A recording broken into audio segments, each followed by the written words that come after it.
Channel SR success to words में स्वागत है। हम पढ़ रहे हैं चैप्टर 8 डी तथा F ब्लॉक के तत्व। आज का हमारा टॉपिक है F ब्लॉक के तत्व लैंथेनॉइड के गुण। तो आज हम लैंथेनॉइड के सामान्य भौतिक और रासायनिक गुणों को समझेंगे।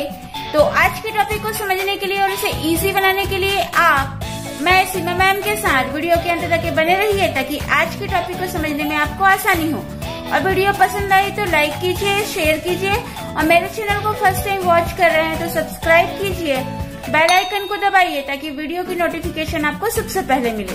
तो चलिए आज की क्लास स्टार्ट करते हैं। एफ ब्लॉक के तत्व जिसमें लैंथेनाइड के बारे में आप जानते हैं कि लैंथेनम परमाणु क्रमांक 57 के बाद के जो 14 तत्व होते हैं, सीरियम परमाणु क्रमांक 58 से लेकर के ल्यूटीशियम परमाणु क्रमांक 71 तक के तत्व जो कि डी ब्लॉक के तत्वों के नीचे रखे गए हैं, इन्हें लैंथेनॉइड कहते हैं। तो हम लैंथेनॉइड के पहले भौतिक गुणों को समझते हैं। फर्स्ट, भौतिक अवस्था, यानी कि जो लैंथेनाइड है वो ठोस होते हैं, द्रव होते हैं, गैस होते हैं, धातु होते हैं, किस तरीके से ये इनकी भौतिक अवस्था होती है। तो जो लैंथेनाइड होते हैं, लैंथेनाइड के सभी तत्व सिल्वरी श्वेत धातु, सिल्वरी यानी कि सिल्वर के जैसा सफेद धातु होती है। लैंथेनाइड में उच्च तनन सामर्थ्य होता है। लैंथेनाइड ऊष्मा तथा विद्युत के अच्छे चालक होते हैं और लैंथेनाइड का घनत्व बहुत अधिक होता है, उच्च होता है, 6.77 से 9.74 ग्राम पर सेंटीमीटर क्यूब। और ये जो इसका घनत्व उच्च होने का कारण कि जब हम सीरियम से ल्यूटीशियम की तरफ बढ़ते हैं तो परमाणु क्रमांक बढ़ता है, तो परमाणु क्रमांक बढ़ने के साथ में घनत्व भी अधिक होता है और लैंथेनाइड के गलनांक उच्च होते हैं। सेकंड, ऑक्सीकरण अवस्था। लैंथेनाइड के अंतर्गत शामिल सभी तत्व का सामान्य ऑक्सीकरण अवस्था +3 होती है, लेकिन कुछ तत्व +2 और +4 ऑक्सीकरण अवस्था प्रदर्शित करते हैं। तो जो ये ऑक्सीकरण अवस्था +2 और +4 है, ये जब किसी तत्व से 2 इलेक्ट्रॉन निकलते हैं तो ये +2 ऑक्सीकरण अवस्था प्रदर्शित करते हैं और जिन तत्वों से 4 इलेक्ट्रॉन निकलते हैं तो वह +4 ऑक्सीकरण अवस्था प्रदर्शित करते हैं। जैसा कि हमको यहाँ पर सारणी में प्रदर्शित है कि लैंथेनम से लेकर के ल्यूटीशियम तक के सभी तत्व +3 ऑक्सीकरण अवस्था प्रदर्शित करते हैं, लेकिन कुछ तत्व ऐसे होते हैं जैसे सीरियम +4 ऑक्सीकरण अवस्था प्रदर्शित करते हैं, टर्बियम, डाइस्प्रोशियम ये तत्व +4 ऑक्सीकरण अवस्था प्रदर्शित करते हैं और neodymium, promethium, samarium, europium, thulium और इटरबियम ये तत्व +2 ऑक्सीकरण अवस्था प्रदर्शित करते हैं। इन तत्वों के +2 और +4 ऑक्सीकरण अवस्था प्रदर्शित करने के कुछ कारण हो सकते हैं। तो इनमें से 3 कारण शामिल हैं, जैसा कि हमको यहाँ प्रदर्शित है। फर्स्ट, उत्कृष्ट गैस विन्यास प्राप्त करने के लिए, जैसे उत्कृष्ट गैसों का इलेक्ट्रॉनिक विन्यास होता है उसी तरीके का विन्यास प्राप्त करने के लिए, जैसे एग्जाम्पल सीरियम 4+ आयन। सेकंड, अर्धपूर्ण 4f कक्षक प्राप्त करने हेतु, यानी कि जो 4f के कक्षक जो लैंथेनाइड होते हैं ये तो 4f के श्रेणी के तत्व हैं, तो इनके 4f कक्षक अर्धपूरित हों इसको प्राप्त करने के लिए, तो जैसे एग्जाम्पल है यूरोपियम 2+ आयन और टर्बियम 4+ आयन। थर्ड, पूर्ण भरा F कक्षक प्राप्त करने हेतु, यानी कि जो 4F का कक्षक होता है ये पूर्ण रूप से भरे हो, इसके लिए एग्जाम्पल है इटरबियम 2+ आयन। तो इस तरीके से जो +2 और +4 ऑक्सीकरण अवस्था प्रदर्शित करते हैं ये या तो उत्कृष्ट गैस विन्यास प्राप्त करने के लिए या अर्धपूरित और पूर्ण पूरित 4F कक्षक को प्राप्त करने के लिए ये कारण हो सकते हैं कि ये +2 और +4 ऑक्सीकरण अवस्था प्रदर्शित करते हैं। ये हम समझते हैं विभिन्न ऑक्सीकरण अवस्थाओं का स्थायित्व। जो तत्व ठोस यौगिक या फिर जलीय विलयन के रूप में रहते हैं तो उस अवस्था में +3 ऑक्सीकरण अवस्था +2 और +4 ऑक्सीकरण अवस्था की अपेक्षा अधिक स्थायी होता है। जो उच्च ऑक्सीकरण अवस्था प्रदर्शित करते हैं ये फ्लोराइड और ऑक्साइड होते हैं, मतलब कि जो लैंथेनाइड के फ्लोराइड और ऑक्साइड हैं ये उच्च ऑक्सीकरण अवस्था प्रदर्शित करते हैं, और जो लैंथेनाइड के ब्रोमाइड और आयोडाइड हैं ये निम्न ऑक्सीकरण अवस्था प्रदर्शित करते हैं। थर्ड, रंग। लैंथेनाइड में त्रिसंयोजी लैंथेनाइड आयन, यहां पर ध्यान रखेंगे त्रिसंयोजी लैंथेनाइड आयन, आयन शब्द है, लैंथेनाइड नहीं कह रहा है। तो जो M3+ आयन वाले लैंथेनाइड होते हैं ये ठोस या फिर विलयन अवस्था में रंगीन होते हैं। ये इनके रंगीन होने का कारण क्या होता है, क्योंकि इसमें अंश पूरित F कक्षक होते हैं जिसके कारण FF संक्रमण होता है। तो FF संक्रमण होने के कारण जो त्रिसंयोजी लैंथेनाइड आयन होते हैं यानी M3+ आयन जो ठोस होते हैं या फिर विलयन प्रावस्था में होते हैं ये रंगीन होते हैं। फोर्थ, चुंबकीय गुण। तो चुंबकीय गुण के बारे में हम यह जानते हैं कि जिन तत्वों में या आयन में अयुग्मित इलेक्ट्रॉन होते हैं वे अनुचुंबकीय कहलाते हैं, और वे तत्व या आयन जिनमें युग्मित इलेक्ट्रॉन होते हैं वे तत्व प्रतिचुंबकीय कहलाते हैं। तो यहाँ पर जो लैंथेनाइड की बात हो रही है तो लैंथेनाइड आयन जिनमें अयुग्मित इलेक्ट्रॉन होते हैं वे अनुचुंबकीय व्यवहार प्रदर्शित करते हैं। जैसे एग्जाम्पल त्रिसंयोजी आयन, यानी कि जिनमें त्रिसंयोजी M3+ आयन होगा और उसमें अयुग्मित इलेक्ट्रॉन होंगे वे अनुचुंबकीय गुण प्रदर्शित करेंगे, और शेष सभी तत्व प्रतिचुंबकीय व्यवहार प्रदर्शित करेंगे क्योंकि उनमें युग्मित इलेक्ट्रॉन होंगे। तो जैसे एग्जाम्पल है लैंथेनम 3+ आयन और ल्यूटीशियम 3+ आयन। तो इनके इलेक्ट्रॉनिक विन्यास को हम जब M3+ आयन के इलेक्ट्रॉनिक विन्यास को देखेंगे तो यहाँ पर ये जेनॉन के जैसा इलेक्ट्रॉनिक विन्यास प्रदर्शित करता है और इसमें जो है सभी इलेक्ट्रॉन युग्मित होते हैं, तो जिसकी वजह से ये तत्व प्रतिचुंबकीय व्यवहार प्रदर्शित करते हैं। लेकिन जो त्रिसंयोजी आयन का है तो यहाँ पर कंफ्यूज नहीं होंगे क्योंकि यहाँ पर देखिए ये भी 3+ आयन है, त्रिसंयोजी आयन है।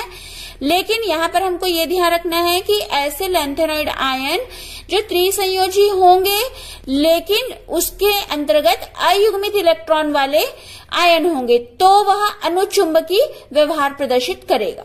फिफ्थ, परमाणु तथा आयनिक आकार।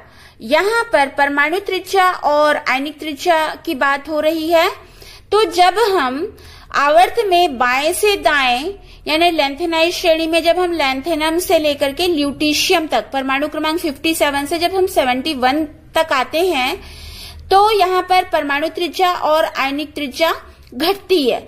यहाँ पर परमाणु त्रिज्या और आयनिक त्रिज्या के घटने का कारण लैंथेनाइड संकुचन होता है। ये लैंथेनाइड संकुचन क्यों होता है? क्योंकि जैसे जैसे हम परमाणु क्रमांक बढ़ने के साथ में जब हम बाएं से दाएं तरफ बढ़ रहे हैं तो इलेक्ट्रॉन की संख्या बढ़ रही है, जिससे बाह्यतम कोश से जो इलेक्ट्रॉन होते हैं ये इलेक्ट्रॉन बाह्यतम कोश में ना होकर के अंतिम से 2 कोश पहले यानी N-2 कोश के F उपकोश में प्रवेश करता है। तो जो ये अतिरिक्त इलेक्ट्रॉन का 4F उपकोश में प्रवेश से नाभिकीय आवेश की वृद्धि के कारण जो आकर्षण होता है, जो बाह्यतम कोश के इलेक्ट्रॉन में से जो आकर्षण होना चाहिए वो या तो संतुलित हो जाता है या निरस्त हो जाता है। कहने का मतलब ये है कि जो परमाणु क्रमांक में वृद्धि हो रही है उसके साथ अंतिम इलेक्ट्रॉनों पर नाभिक का आकर्षण बढ़ता जाता है। यानी कि जैसे जैसे हम परमाणु क्रमांक में बढ़ रहे हैं तो जो बाह्यतम कोश का जो इलेक्ट्रॉन है उससे नाभिक का आकर्षण बहुत अधिक बढ़ जाता है, और नाभिक का आकर्षण बढ़ने के कारण इनके परमाणु त्रिज्या और आयनिक त्रिज्या कम होते जाती है। तो इसी को लैंथेनाइड संकुचन कहते हैं। लैंथेनाइड संकुचन को हम और डिटेल से अगली वीडियो में समझेंगे। यहाँ पर हमें जैसा सारणी में प्रदर्शित है कि जो आयनों का आकार है ये नियमित होती है, यानी कि जब हम लैंथेनम से ल्यूटीशियम की तरफ बढ़ रहे हैं तो आप देख रहे हैं कि लैंथेनम की आयनिक त्रिज्या 106 है और ल्यूटीशियम की 86।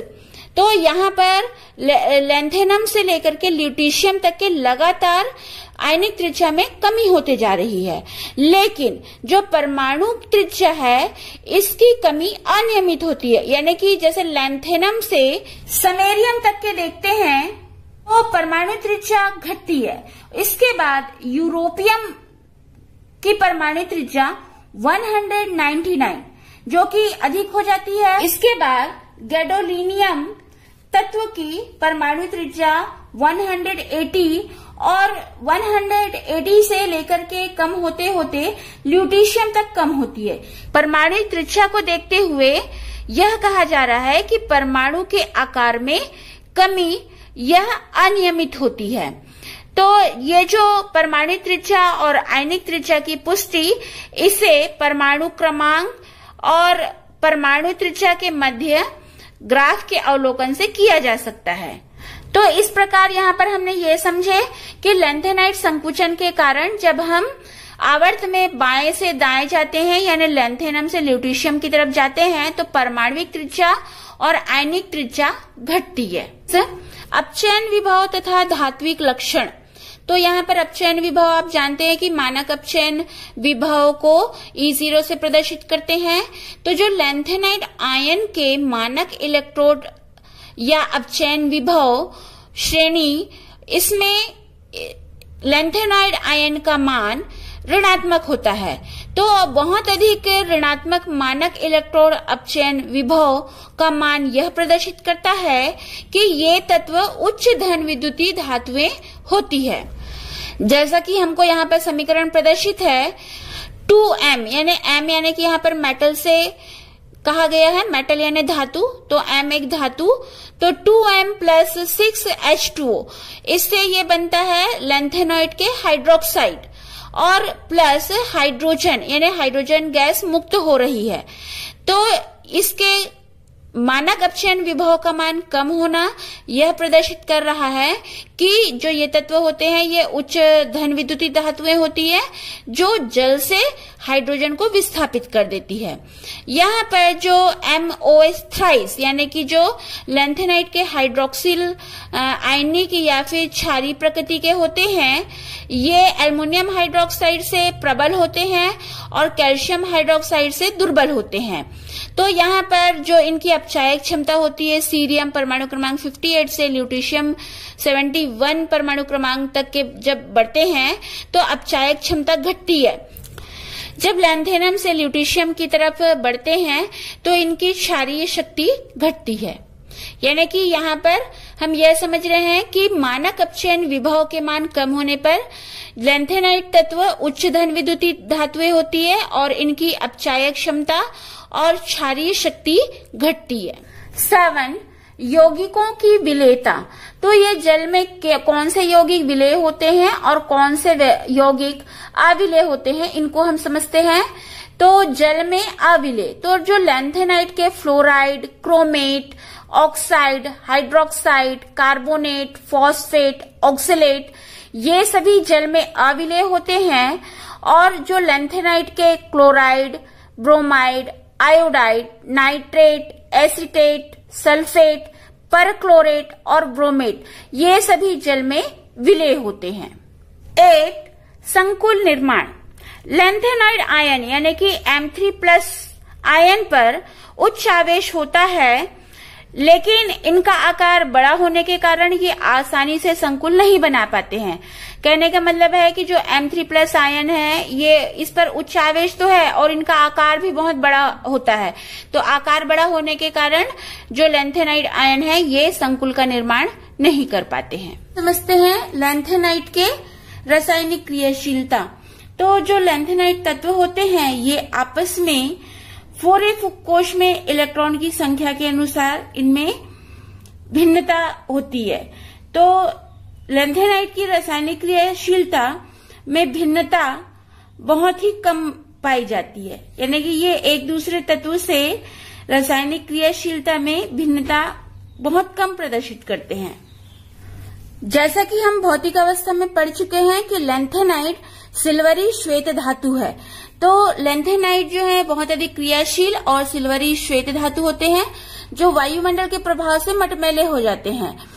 लेकिन यहाँ पर लैंथेनाइड में इटरबियम पर वायु का कोई प्रभाव नहीं पड़ता है। ये 1000 डिग्री सेल्सियस ताप पर भी ये अप्रभावित रहते हैं। इसका इटरबियम का वायु पर कोई प्रभाव नहीं पड़ता। इसका कारण क्या है कि इटरबियम के पृष्ठ पर ऑक्साइड की सुरक्षा सतह बन जाती है। यानी कहने का मतलब ये है कि जो इटरबियम होता है इसकी सतह पर ऑक्साइड बन जाने के कारण इस पर वायु का कोई प्रभाव नहीं पड़ता है। लैंथेनाइड के रासायनिक गुणों को समझते हैं। तो फर्स्ट है लैंथेनाइड। यहाँ पर Ln लैंथेनाइड को प्रदर्शित करता है। तो लैंथेनाइड जब कार्बन से 2773 केल्विन ताप पर गर्म किया जाता है तो ये कार्बाइड बनाते हैं। ये carbide Ln3C, Ln2C3, Ln C2 इस प्रकार के कार्बाइड बनाते हैं। सेकेंड, लैंथेनाइड तनु अम्ल से अभिक्रिया करके हाइड्रोजन गैस बनाता है। थर्ड, लैंथेनाइड हेलोजन से अभिक्रिया करके LnX3 टाइप के हैलाइड बनाते हैं। फोर्थ, लैंथेनाइड ऑक्सीजन से अभिक्रिया करके Ln2O3 प्रकार के ऑक्साइड बनाते हैं। फिफ्थ, लैंथेनाइड जल से अभिक्रिया करके हाइड्रोक्साइड बनाते हैं LnOH thrice. Six, lanthanide nitrogen से अभिक्रिया करके नाइट्राइड बनाते हैं। और सेवन, लैंथेनाइड सल्फर से अभिक्रिया करके लैंथेनाइड सल्फाइड बनाते हैं। यहाँ पर लैंथेनाइड के ऑक्साइड और लैंथेनाइड के हाइड्रोक्साइड ये क्षारीय मृदा धातुओं के ऑक्साइड और हाइड्रोक्साइड के समान ही क्षारीय होते हैं। आगे हम समझते हैं लैंथेनाइडों के उपयोग। फर्स्ट, लैंथेनाइड का उपयोग मिश्र धातु बनाने में किया जाता है जिसमें 90 to 95% लैंथेनाइड होता है, 5% आयरन और कुछ मात्रा में aluminium, calcium, carbon, silicon, sulphur आदि ऐसे तत्व मिलाए जाते हैं। तो इस प्रकार से मिश्र धातु को बनाने में लैंथेनाइड का उपयोग किया जाता है। सेकंड, लाइटर का चकमक, ज्वाला देने वाले टैंक आदि बनाने में लैंथेनाइड चूंकि स्वतः ज्वलनशील होते हैं, यानी कि जब इनको रगड़ा जाता है तो ये चिंगारी उत्पन्न करते हैं। तो इसलिए जो लाइटर का चकमक होता है और ज्वाला देने वाले टैंक होते हैं, इन्हें बनाने के लिए लैंथेनाइड का उपयोग किया जाता है। थर्ड, गैस लैम्प मैंटल बनाने में तो जो सीरियम और थोरियम के ऑक्साइड होते हैं इनका उपयोग गैस लैम्प मैंटल बनाने में किया जाता है। फोर्थ, चश्मों में उपयोग, यानी जो लैंथेनाइड में सीरियम के ऑक्साइड ये ऊष्मा और पराबैंगनी किरणों से अप्रभावित होता है तो सीरियम के ऑक्साइड का उपयोग चश्मों में उपयोग किया जाता है। फिफ्थ, जेट इंजन पार्ट्स बनाने में इसमें 30% मिश्र धातु और 1% जर्कोनियम युक्त मिश्र धातु का उपयोग करके जेट इंजन पार्ट्स बनाया जाता है। इस प्रकार आज हमने लैंथेनाइड के भौतिक और रासायनिक गुणों को समझे। तो आज की वीडियो में बस इतना ही। अगली वीडियो में हम लैंथेनाइड संकुचन को विस्तार से समझेंगे। तब तक के लिए गुड बाय।